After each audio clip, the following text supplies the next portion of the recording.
Hello guys, Sir Grandelot here. This is Lost in Prayer. It's a new roguelike game that has been released a couple of weeks ago in early access and it's available on Steam. It's a turn-based roguelike game. Why am I making a video about it? Well, in general, I've always been a fan of roguelike games, because those that are well made have an insane amount of replayability, and The Binding of Isaac, in its many different forms, has been one of my favorite games ever. The unique gimmick about this game is that every time you get killed, you unlock whatever killed you as a playable character. You start as this dude, the Soul Slime. If you get killed on the first floor of Hell by a Leviathan, you unlock the Leviathan and it becomes playable.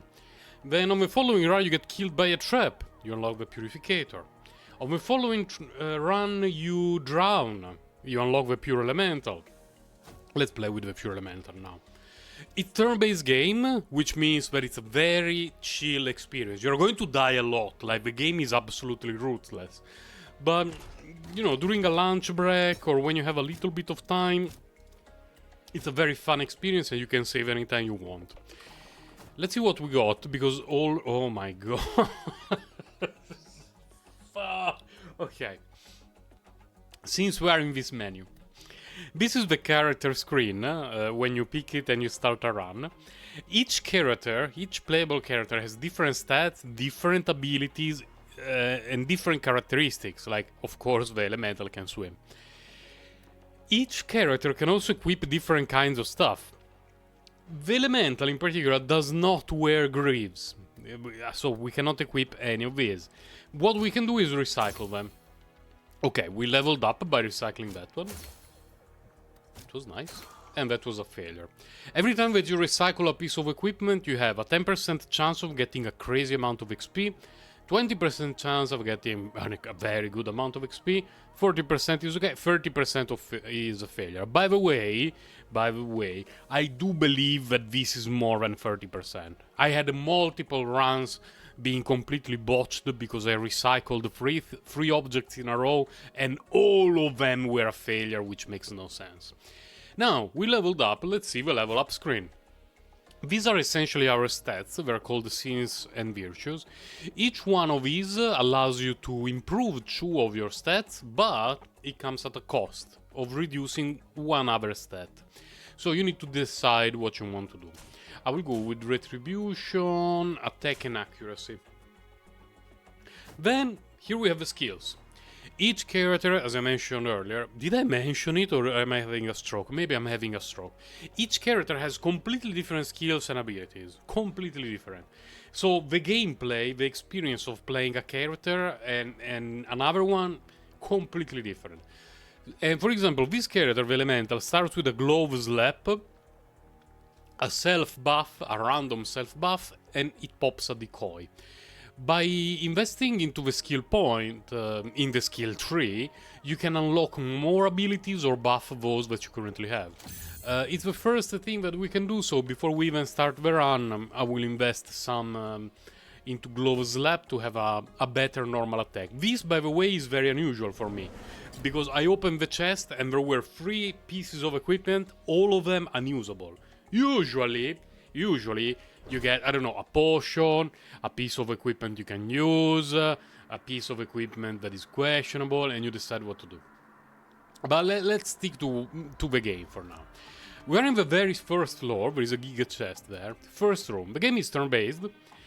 I will use a stealth buff, it's completely random. I got stealth. The self buffs of this character are random. They can be stealth, they can be a buff to defense, they can be a buff to attack, and they change all the time. And it's important to learn the patterns of enemies. For example, this dude, he can move or he can strike. This dude, he can strike a foe, but he can also hit himself, the Tormented Husk. So far it looks pretty normal. The problem is there are some enemies, for example, that with each attack will knock you back. Meaning that if you are behind, next to a wall and you get attacked, you will be knocked back against the wall and take extra damage. So it's really important to get to learn the attack patterns of the enemies. Now we are in stealth mode. Let's just sneak attack this guy. Quite a bit of damage. We get attack once and we kill it. This dude, this character in particular, can look a bit dull to be played because I only have one attack skills. But other characters have multiple attack skills, and each time you need to decide what to use properly. And sometimes there are important decisions to be made from a technical point of view. For example, this guy is going to act after us. You can see it in the action bar on the left. So if I move here, his next action is going to be to attack me. But if I pass my turn and I stay here, or I move here, his next move is going to be to get closer to me. And then on my next move I can attack it, so it's much better to do this. In some cases it can be better to just pass and not move. In some other cases it's better to move to a different square. Decision making is important in this game. Definitely important. And then he should be dead. GG, we got a bunch of XP. Let's see what's in here. A potion and a green piece of equipment, which we can luckily equip finally.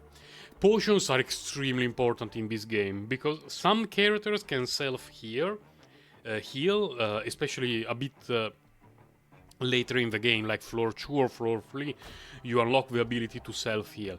But most characters don't. And since it's a turn-based game, you cannot dodge. You can try to avoid the damage as much as you can, but it's not guaranteed that you can avoid it.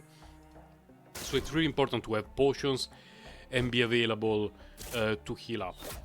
Now, this dude, the important thing to remember is the charge. Rush forward, strike a foe, and push it away. So, for example, if I was in this spot and this dude hit me, I would be knocked back against the wall and I would take extra damage, like a lot of extra damage. Here, if we get pushed back, we end up here, which is not a big deal. So we can just attack it. Okay, it pushes me back. I was checking in this direction because I know this thing shoots, but this dude is going to be dead with my next attack, so we can just keep going. Trap. Do you notice there is a trap over here? That's very important, because traps can be dangerous for us, of course, if we walk over them, and you need to be careful when you do the automatic walk, because if I tell the game, hey, I would like to go here, it will automatically walk on the trap. So if you really want to dodge the trap, you need to do this kind of movement and be safer. And they can also be tactically extremely useful because you can push enemies in them. Or if I am here in this spot next to the trap and an enemy is here, it's very likely that it's going to walk on the trap to get close to us. I didn't want to come here. Okay. This is an empty layer, which can be good or bad. Okay, these are the stairs to the next floor, but we don't want to go there right now. We want to clear the floor to get as much XP and loot as possible. This guy noticed us, the senpai. We throw a self buff, which is attack is up. That's nice. Okay, this guy, his IQ is very questionable. He could have moved here, right next to us. Instead, it went there and jumped on a trap. We hit it, it's dead. Nice. It's good to face enemies with a negative IQ. Here there is something on the ground, let's pick it up. It's pole drones. We can use these, let's equip them. When we're not in combat, the movement is much faster, but when combat starts, it's, you know, one move at a time. Now there is this dude who is going to move there, cast a self buff, we get... critical power is up, fine. Hit it. Nice, insta-gibbed. And because our runs, they change, or rather, they do not change because your characters don't become stronger. Each run is completely different from the other one, from the previous one, and they don't get any easier.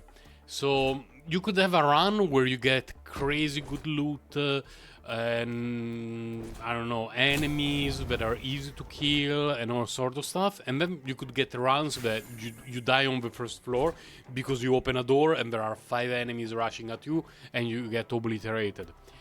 It can be frustrating at times, but it also improves the replayability of the game. GG, let's level up. I will do this and this. Level up. Let's keep buffing our main damage dealing ability. I think I didn't show things like here. For example, where is the self buff?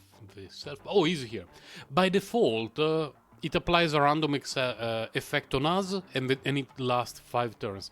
If we buff it, it lasts 10 turns. If we buff it again, it lasts 15 turns. If we go in this direction, we increase our speed, which is very good because it's a turn-based game. So if you're familiar with Honkai Star Rail, you get a higher speed, you act more often, it's overall good.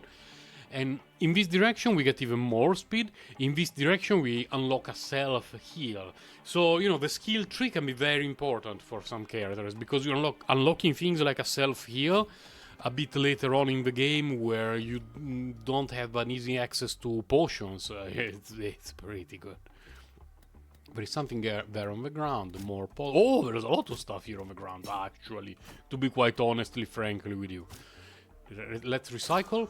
Failure. I told you, it's not 30%. The most likely outcome, if you just look at the numbers, it should be okay. And success plus perfection are supposed to have the same chance as failure, but I get failure way more often. Here we get an okay, which is fine. Self-buff. Don't be the mess hole. Forge. Okay, let's see how many things we have to kill. We have 1, 2, 3, 4, 5, 6. Oh my god.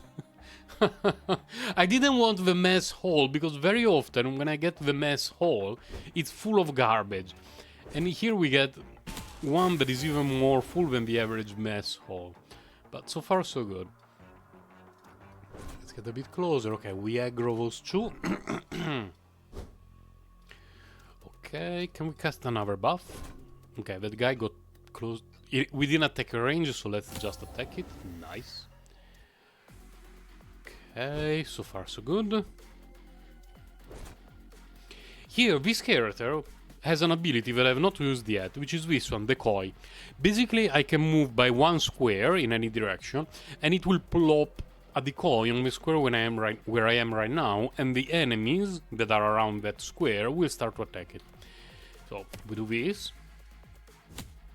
See, those 2 enemies are going to attack the decoy. I'm going to focus on this one, because this one I'm worried it's going to attack me rather than the decoy. Okay, that one got scared because it took too much damage, so we can start attacking the others. The decoy is pretty sweet. Okay, now this dude is going to get closer to us. This one has a pushback ability. It will, when it hits us, it's going to push us back 1 square, which is fine. 2 squares, not so fine. Okay, we insta-gibbed it, so problem solved. Let's see. Okay, let's move here. Now we can attack this dude. GG, get wrecked. Next. Come here, you're not going anywhere. Oh, okay, he got obliterated by his own shooty thing. We can get a breastplate there, a diligent orb here, and then we can go to the next room after we check what's going on. We can equip this, okay, and we can also equip this, which is nice. Get an extra turn when you get hit by a projectile. That's actually pretty good. Let's cast a buff and let's see what's in this room. Mess hole. Oh my god. How much nonsense. Okay, 1, 2, 3, 4, 5, 6, 7. I believe only these are going to get aggroed, so let's do things a bit at a time. Dodged, get wrecked, nice. I kinda like this position. Let's stay here, pass our turn, okay, attack. That was a lot of damage. Well, let's kill it. That was not a lot of damage, unfortunately. It's our turn again. Okay. Took a bit of damage, not a big deal though. Very little damage coming in our direction. Okay, we can cast a self... We cannot cast a self buff. Let's move here to avoid any incoming damage. HP management so far, for some characters, HP management, for some characters, SP management have been the most important things that I've experienced in the games so far. Because, well, of course, when you run out of HP, you're dead. This was a very bad move on yours too. But there are some characters that need a ton of skill points because their main damage dealing abilities require skill points. So running out of them, not good. Would not recommend. 2 out of 10. Okay, got closer. Ouch. Insta-gibbed, nice. The game is looking relatively easy right now. The reason is that I essentially got a free level up at the very beginning and some good items later on. Leveling up, getting extra stats and extra abilities, or, you know, boosting our abilities helps a lot in this game, really, really a lot. Let's move here, it's coming here. Yoink. Dodged. GG, absolutely wrecked. This first floor going way better than usual. Way better than usual. No, not the trap. Okay. Okay, so many traps here. Let's move one square at a time to avoid massive issues. Is there anything interesting here? Not really. Is there anything interesting in this room? Apart from going downstairs? I believe not. I think we're missing a room there. And... oops, are we? Let's see. There's a bunch of traps, so I want to be careful how I move. Was it this way? Kinda. Is there a room over here? No, but there is an enemy, so let's clear it. So, oh, buff is stealth. Okay, we can close to the guy without having to worry about it too much. Then yoink! Level up. Is the floor cleared? Not yet. Really. We are over there. This part is clear. This part is clear. Oh, we need to go back, turn around, and then move to what will be our right.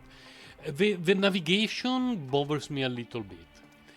Probably the fact that it turns around, it triggers my brain. For some people, maybe it will be 100% intuitive, let's say. For me, it's annoying. It messes with my brain. Okay, so it's all done here, apart from this door. So we're good. And before going to the next floor, I will level up. And then we will call it a day, because I don't want to spoil too much of the game. I just wanted to give you a general overview of what it looks like and what a run feels like. We'll keep buffing this and this. Then we go to the skills. I have 80 points. I will buff speed. Then we will see. Depending on how the run is going, you pick your stuff. For example, if I was extremely tight on hit point potions, my next level up would probably be the sugar pill to have a reliable healing source. But since I'm full of healing potions and I'm above 50% HP, what I'm very likely going to do is buff speed at my next level up, maybe buff it again, depending on how things go, and then unlock this, the sugar pill. And then from there, really, it will depend on how the run is going. And it's a very fun game. Very, very fun game. And unless I get a failure here. This game fucking sucks. This is bullshit. This game is the worst game of 2025. Oh, perfection. This is the best game of 2025. Are the devs looking at me as I'm recording? What's going on? Yeah. Okay.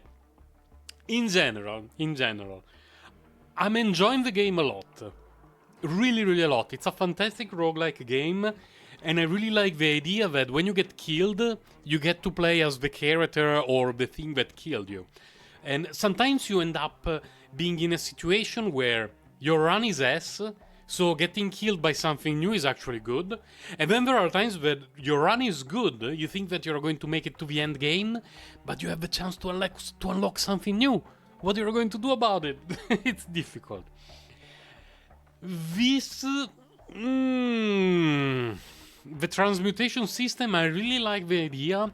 I think the percentages need to be worked out a little bit. The game is in early access, but I don't like the fact that a run can be essentially botched because you fail 3 times in a row, or a run can be godlike because you get a couple of perfections in a row.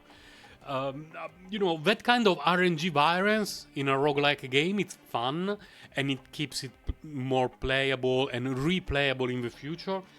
But at the same time, this feels like such a huge part of the game that I think they should tweak it a little bit. Like, if it's 10% perfection, it should be 10% failure, or maybe 15% failure, or something like that. But 30% failure for me feels a little bit excessive. And what's the other thing that I don't like? It's the price. It's a little bit steep for a early access small indie game, because my local currency equivalent was close to $20, probably like 18 or 19. I think the game can be worth that price, but you can probably buy all of the Binding of Isaac's games and all of their expansion for roughly the same amount, if not less, when they're on discount. And it's a little bit of a problem because, especially if you are a small developer and you want your game to get known by more people, you want more people to play your game. If this game was, let's say, $9.99, and during Steam sales it was $4.99, I'm sure that a lot more people would give it a try, and eventually it will be picked up by enough people to boost its popularity. Because it's a good game. I could 100% vouch that it's a good game. But that amount of money for a, unknown, not really unknown developer, I don't want to sound rude to them, but it's not like Toby Fox or the folks behind the Binding of Isaacs. This is a small developer. They've made some good games, but off the top of your head, if I told you the name of a developer, who I don't even remember off the top of my head, to be honest, is it 9 dots something? 9 something. If I told you the name, there is a 99% chance that you will know who they are. And if I told you, hey, $20, early access, roguelike game, you will like, Sir Grindel, fuck off. And rightfully so. But it's a good game. If you like roguelike games, especially the turn-based ones that give you a chill experience, that you can have fun half an hour during your lunch break and then save it and start it later on, or during your commute, or in general you favor huge replayability in your games, these get the seal of approval from yours truly. Just, marketing wise, I think they could have done a better idea. The game has room for improvement, but I'm extremely optimistic about its outcome. This was Sir Grindelot, and I will be checking out. I hope you're having a great weekend. Bye, guys.